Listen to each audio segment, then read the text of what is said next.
Et bonjour à tous, aujourd'hui petit tuto JavaScript où on va du coup créer un petit jeu en JS et en utilisant notamment jQuery. Le but ça va être de faire un jeu, on doit deviner un nombre qui a été généré aléatoirement. Donc à chaque fois qu'on a une mauvaise réponse ou une animation qui se lance, et si on a trouvé, on va avoir le petit icône, un petit icône Fontosum, donc c'est une librairie de police d'icônes qui va apparaître et qui va nous indiquer que l'on a gagné. On va avoir également la librairie Animate qui va nous permettre de faire ce petit effet de bounce et on utilisera du coup, comme je l'ai déjà dit, jQuery. Donc c'est parti, à tout de suite. Ok, donc c'est parti. Donc on va commencer par se créer un nouveau fichier qu'on va appeler random.js. Ce fichier, on l'ouvre avec notre Visual Studio. Maintenant, vous savez comment faire. Donc, on va le glisser-déposer dans notre Visual Studio Code. Et on va se créer un nouveau fichier. Donc, dans ce fichier, on va se faire un index.html. Dans cet index.html, on va importer la structure de base. Voilà. Et on va du coup marquer ici, juste pour commencer, on va se faire un petit H1, hello JS. On va mettre hello, allez, on va laisser hello JS, je sauvegarde. Je lance mon live server, ce sera plus pratique. Voilà. Et donc du coup, ça m'ouvre mon projet. Donc je vais le mettre sur le côté. Voilà. Donc j'ai bien mon projet. Ok, donc je vais ouvrir ma console. Donc là, on va faire du JavaScript. Donc le JavaScript, il nous faut du coup l'inspecteur d'éléments, ça va être indispensable. Même si là, on va pas en avoir trop besoin, mais quand on fait du JS, c'est bien de l'avoir. Et par exemple, si je fais une petite alerte hello, voilà, donc là, je viens de faire du JS. Je viens de créer du coup une petite alerte. Donc une alerte, c'est ça. Ok. Donc l'idée maintenant, ça va être ici, on va supprimer notre hello, ça va être de mettre comment dire, un formulaire, un input qui va accueillir du coup qui va accueillir notre nombre, ce que l'utilisateur va devoir renseigner. Donc on va se faire hop, un formulaire. Dans ce formulaire, du coup, on va mettre un input qui va être de type texte. Un input de type texte, name, du coup, on va mettre number user. L'identifiant, pareil, on va mettre number user, voilà. Ok. Et placeholder, on va mettre 0.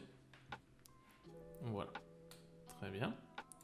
Maintenant qu'on a ça, on va mettre en forme un petit peu tout ça. Donc là, on va importer notre CSS qui n'existe pas encore. Donc on se fait un link vers notre CSS style.css, on enregistre. Et là, je fais un CTRL-clic. Donc il me dit que le fichier n'existe pas. Je clique sur Create File et il va me le créer à ma place. Très bien.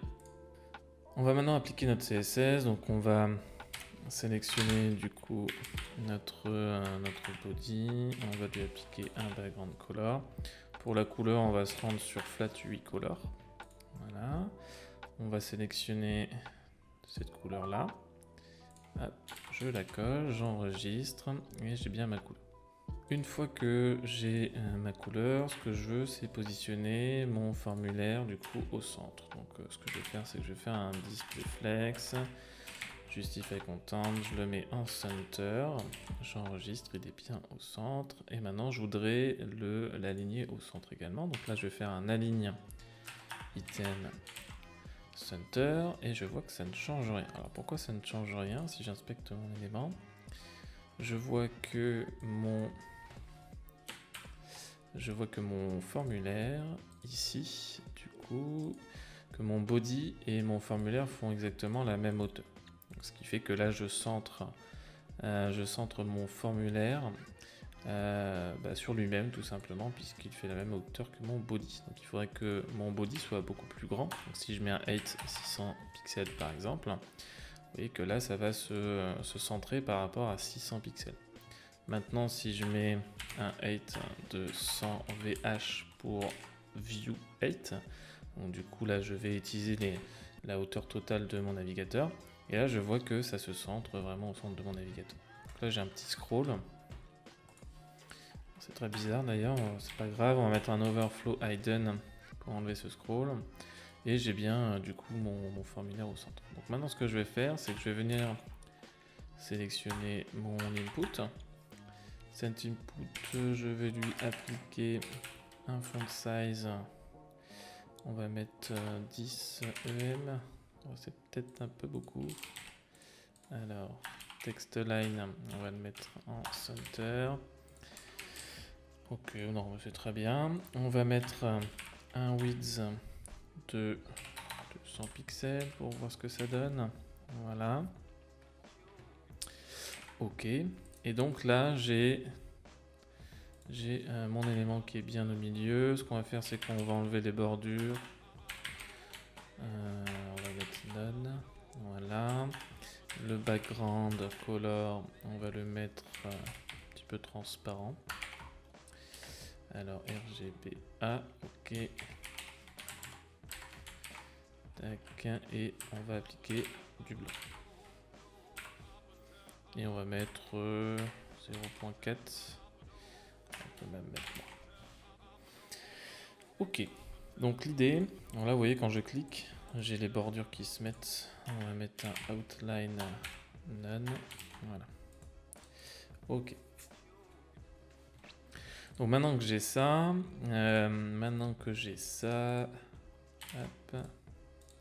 l'idée ça va être de mettre en place notre logique.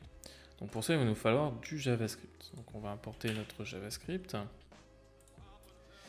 Du coup on va utiliser la balise script. Il nous demande une source, src pour source. Donc là je vais lui indiquer, je vais lui dire que tu vas te rendre à l'intérieur du sous-dossier JS et il va s'appeler script.js. J'enregistre, je clique sur CTRL-clic et même principe que pour le CSS, il me dit qu'il n'existe pas, donc je clique sur créer. Donc voilà.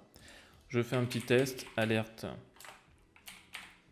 test, je enregistre et là je vois que j'ai bien mon alerte qui se déclenche. Super. Bon, moi c'est pas ce que je veux. J'enlève ça. Ce qu'on va faire, c'est qu'on va utiliser jQuery pour nous économiser du temps. Donc vous allez sur Google, vous tapez jQuery CDN.js. Donc cdnjs.com, c'est un site qui recense tout un tas de CDN. Et donc ce sera plus pratique pour nous. Donc un CDN, c'est quoi? C'est tout simplement un fichier. Donc vous avez vu là, si je copie le lien qu'on me donne, je le mets sur le navigateur, je le colle et j'ai du coup le code de jQuery. Donc jQuery, c'est ça. Donc c'est tout simplement une librairie JavaScript. Je vous invite à aller sur la doc jQuery. Alors, hop, sans le CDN. Voilà, donc c'est utilisé par de nombreux frameworks comme Bootstrap par exemple. WordPress s'en sert également. Voilà, et donc ça c'est le site de jQuery. Donc on peut faire tout un tas de choses avec, ça nous permet de coder de manière un petit peu plus rapide. Donc je copie ce lien, je me rends sur mon index et par contre très important, jQuery doit être importé avant le script. Hop, et je colle le lien. Très bien. Donc j'ai bien mon HTML, j'ai bien mon JS qui est prêt et mon CSS pareil qui est ready. Donc avant de commencer, ce qu'on va faire, c'est qu'on va faire un document.ready function. Voilà. Donc là, ça permet de dire à notre page, on va faire console.log ready. Voilà, donc ça permet d'indiquer à notre page, lorsque jQuery est bien chargé, tu m'affiches ready, tout simplement. Donc là, quand j'actualise, que je me rends sur ma console, j'ai bien mon ready qui s'affiche. Ça veut dire que jQuery est bien chargé, tout est OK. Il arrive parfois que vous ayez des erreurs en vous indiquant que le $is not defined. Ça veut dire tout simplement qu'il y a un problème au chargement de jQuery. Ça peut arriver si du coup il y a un problème de connexion tout simplement. Donc pour éviter ce genre de soucis, vous entourez votre code jQuery de cette fonction, tout simplement. Donc là, je peux supprimer ça. Et donc l'idée, ça va être de détecter la valeur que je vais taper ici, déjà dans un premier temps. Donc pour faire ça, on va du coup venir sélectionner notre formulaire. Notre formulaire, on l'a appelé comment? On lui a pas donné. Bon, ce qu'on va faire, c'est que pour que ce soit plus simple, hop, on va lui donner un identifiant. Ça évitera d'utiliser les tableaux. Voilà, alors on va pas l'appeler ID quand même, on va l'appeler form user. Voilà. Ok, je me rends sur mon code ici et je vais tout simplement appeler form user. Donc pour sélectionner un élément dans le DOM, il va falloir du coup utiliser le $ entre parenthèses entre guillemets. Je vous ramène à la vidéo que j'ai fait sur Chrome où je parle du DOM. Qui vous explique comment fonctionne le DOM. Et donc là, pour sélectionner donc chaque élément HTML est situé dans le DOM et ce sont du coup des objets. Donc je peux les sélectionner en JavaScript et après détecter lorsque je clique sur un élément, lorsque je soumets un formulaire, etc. Donc là, moi, ce que je veux, c'est lorsque je sélectionne mon élément, on peut faire par exemple une déclaration de variable formulaire est égal à ça. Donc là, j'ai juste stocké en fait mon objet formulaire dans une variable. Donc maintenant, ce que je peux faire, c'est faire un console.log de mon formulaire. Et vous voyez que j'ai bien mon formulaire qui m'est renvoyé. Alors moi, ce que je veux du coup ici, ça va être détecté lorsque je soumets ce formulaire.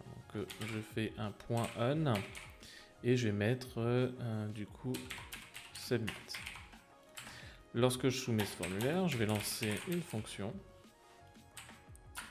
Hop, et on va juste faire un console.log dans un premier temps. Console.log, je vais mettre quelque chose à l'intérieur quand même.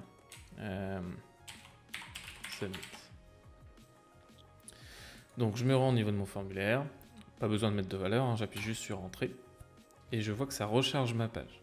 Alors moi c'est pas ce que je veux, hein, puisque si je recharge ma page, là on le voit pas, mais là ce qui se passe c'est que le console.log s'exécute et ensuite il est tout de suite effacé puisque la page se recharge.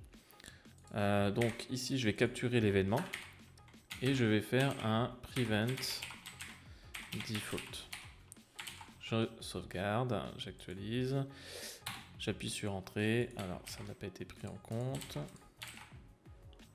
Alors c'est tout simplement ici, je l'ai appelé form user, et là je l'ai appelé juste form.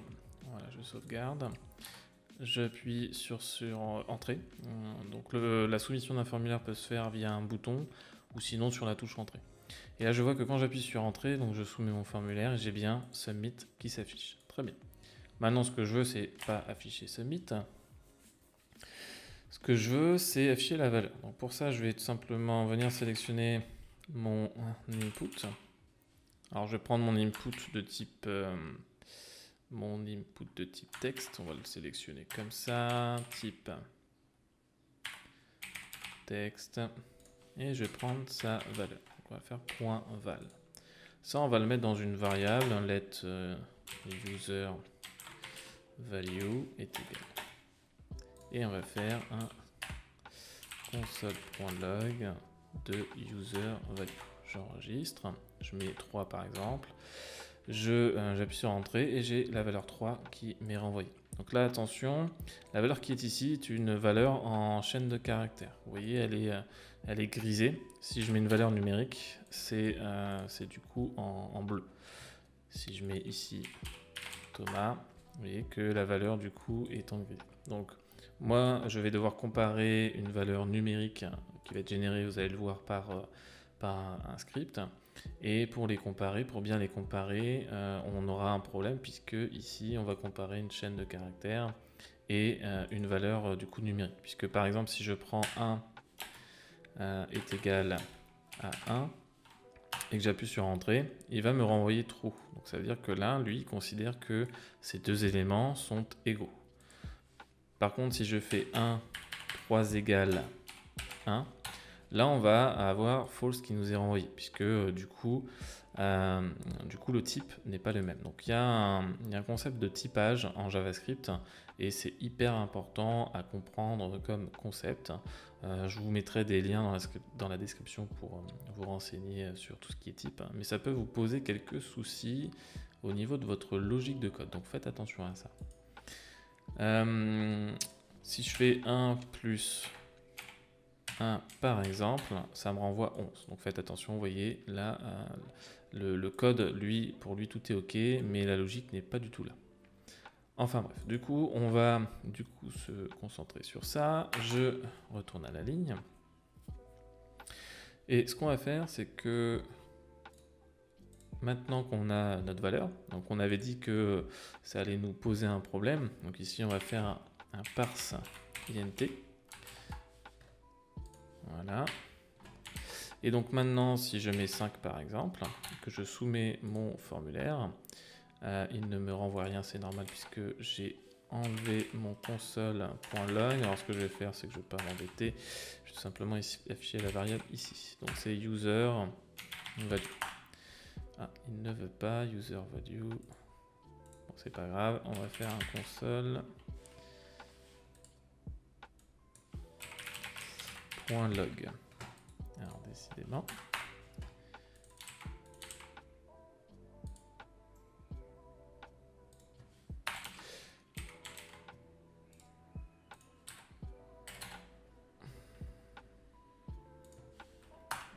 Alors le problème vient du fait que voilà.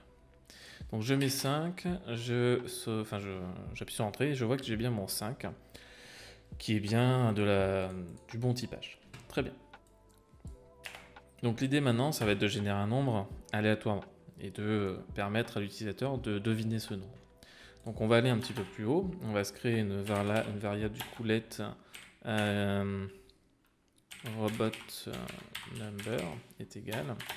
Et donc là on va utiliser une fonctionnalité qui va nous générer un nombre aléatoire.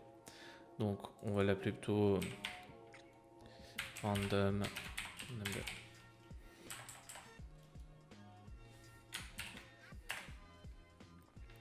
Donc pour ça, on va utiliser la fonction mat.floor,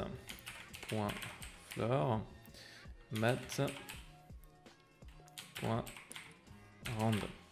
Donc mat.floor va permettre d'arrondir, parce que sinon on va se retrouver avec des virgules, et mat.random va du coup nous générer un nombre aléatoire. Donc bien sûr, ça va nous générer un nombre aléatoire entre 0 et plus l'infini, donc là c'est pas l'idée. Nous ce qu'on voudrait, c'est qu'on se limite à 10. Voilà, donc maintenant on va faire un console.log de notre random number, on actualise. Et là vous voyez qu'à chaque fois que je vais actualiser, j'ai un nombre aléatoire qui se génère. Donc là j'ai 5, 0, 6, etc. etc. Donc le but là c'est que l'utilisateur lui ne sait pas quel nombre a été généré. L'idée ça va être du coup de le deviner. Donc pour ça, on va laisser le debug ici, voilà. Pour ça, je vais devoir à chaque fois que le formulaire est soumis, je vais comparer les deux valeurs. Donc pour comparer les deux valeurs, je vais simplement faire un if. Alors, hop, un if de random number. Si random number est égal à user value, dans ce cas-là, tu affiches un console.log gagné. J'enregistre. Donc là, vous voyez que le nombre est de 5.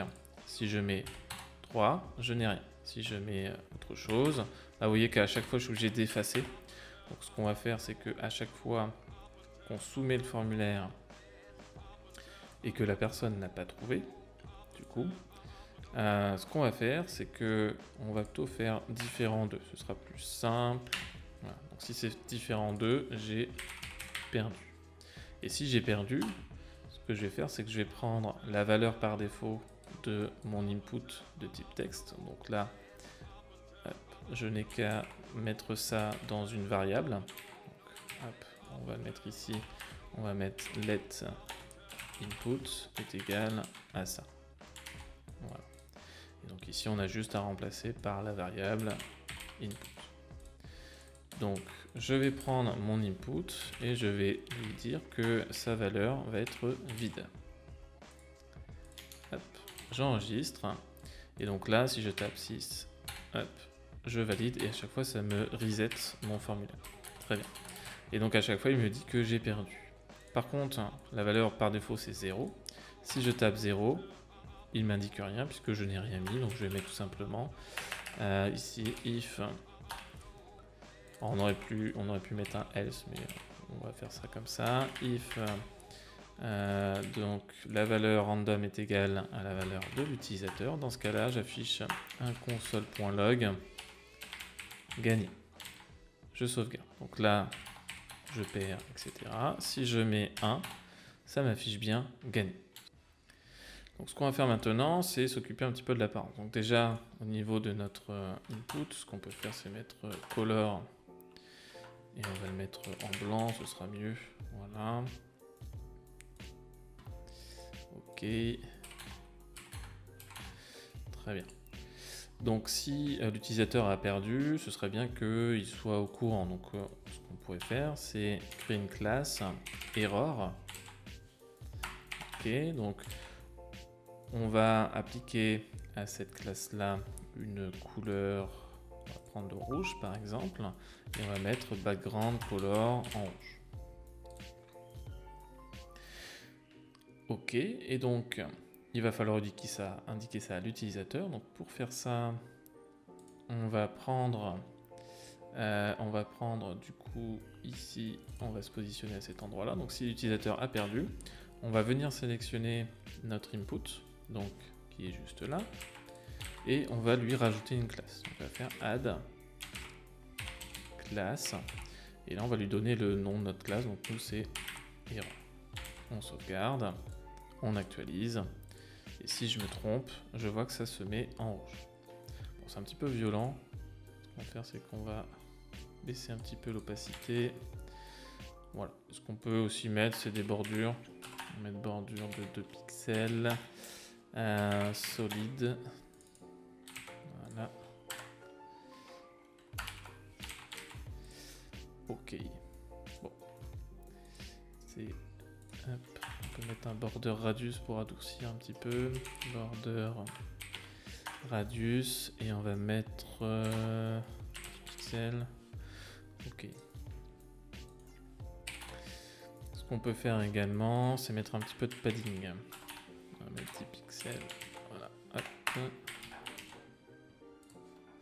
Alors c'est pas beaucoup 10 pixels, surtout quand je me plante de valeur. Hop. On peut mettre plus.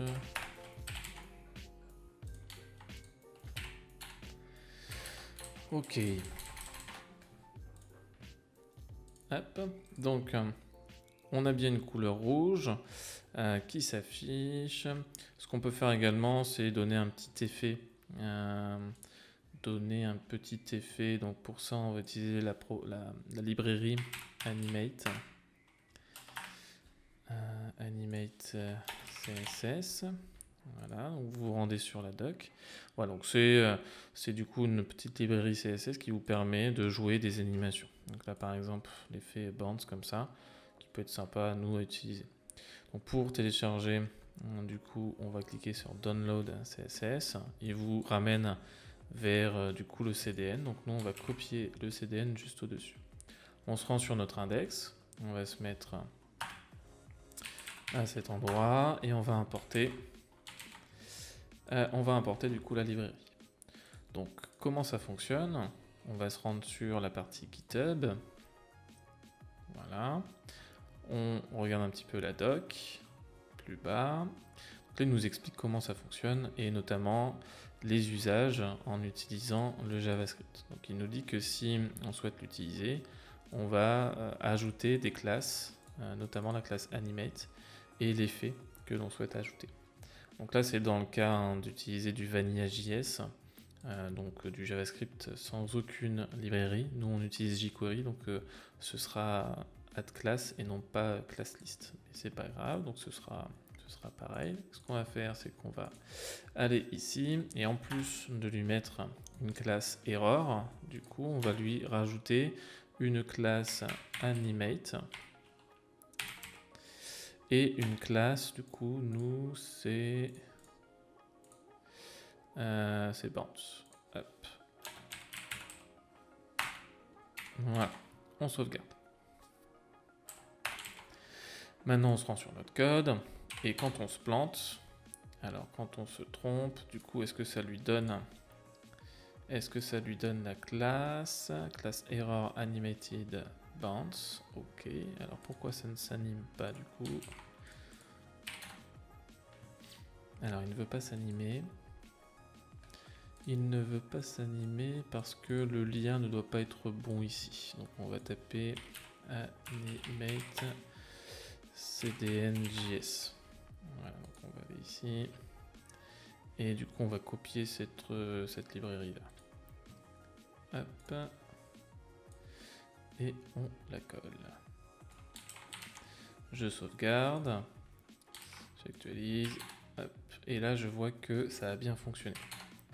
Alors ça a bien fonctionné mais uniquement pour le premier. Si vous voyez bien, ici je tape un faux chiffre. Ça a bien animé mon élément, mais maintenant lorsque je le rejoue, ça ne fonctionne pas.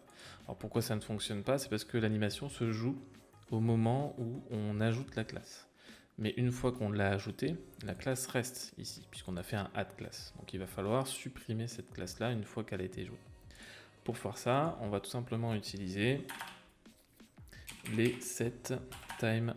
Donc setTimeout, on met à l'intérieur une fonction. Voilà. Et à l'intérieur de cette fonction, on va prendre notre input ici, notre input, et on va tout simplement lui remove les classes. Donc on va prendre ça, hop, et on va faire ici remove class. Je sauvegarde. Et donc maintenant quand je fais ça, hop, alors il faudrait mettre un temps bien sûr. Donc ici on va mettre 1 seconde. Voilà, hop. Et donc là j'ai bien l'animation qui se joue et vous voyez après les classes s'enlèvent. Et ça permet à chaque fois de les rejouer. Si on regarde notre code, hein, hop, on va mettre 2 secondes pour bien le voir, j'enregistre. Là, je mets 3. Vous voyez que les classes se rajoutent et ensuite elles se suppriment avec cette fonction. Donc je pense que 1 seconde, c'est pas bon. On va laisser comme ça. Ok, mais très bien. Donc là, on est dans le cas où du coup on perd. Et dans le cas où on gagne, hop, dans le cas où on gagne, on va tout simplement remplacer cette icône. On va le remplacer par un petit bouton. On va importer font awesome. Donc font awesome, c'est une librairie d'icônes. Donc on va taper font awesome cdnjs.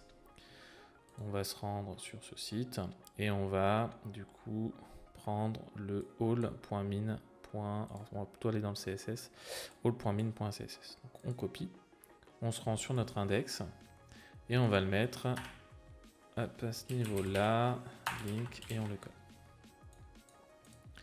Donc faites attention à importer vos CDN avant votre style.css. Maintenant on se rend sur font awesome, on va dans la partie icône. On va dans l'onglet icône et on va chercher un icône validate.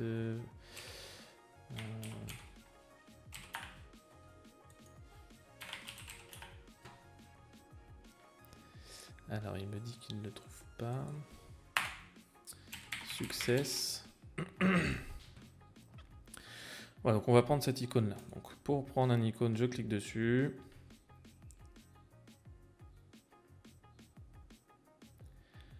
Ensuite, j'ai la page de l'icône en question. Voilà. Et je clique sur la classe juste là. Maintenant, je vais la coller dans mon code. Ce qu'on va faire, c'est qu'on va mettre en commentaire du coup notre input et on va mettre notre icône à la place pour le mettre en forme.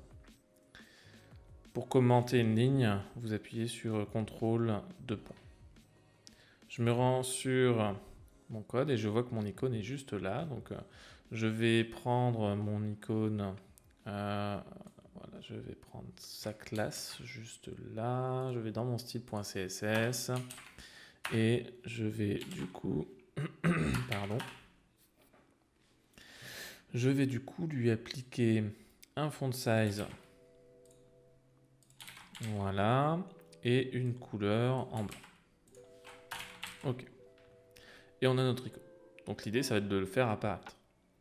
Donc là, dans mon CSS, je vais ici, je vais le mettre, je vais le supprimer tout simplement. Alors je vais pas le supprimer, je vais le mettre en commentaire dans un premier temps et je vais remettre mon input. Ok. Alors ce qu'on va faire, c'est que, hop, on va le décommenter. Voilà, on va le laisser comme ça. Hop. Et donc par défaut, c'est que notre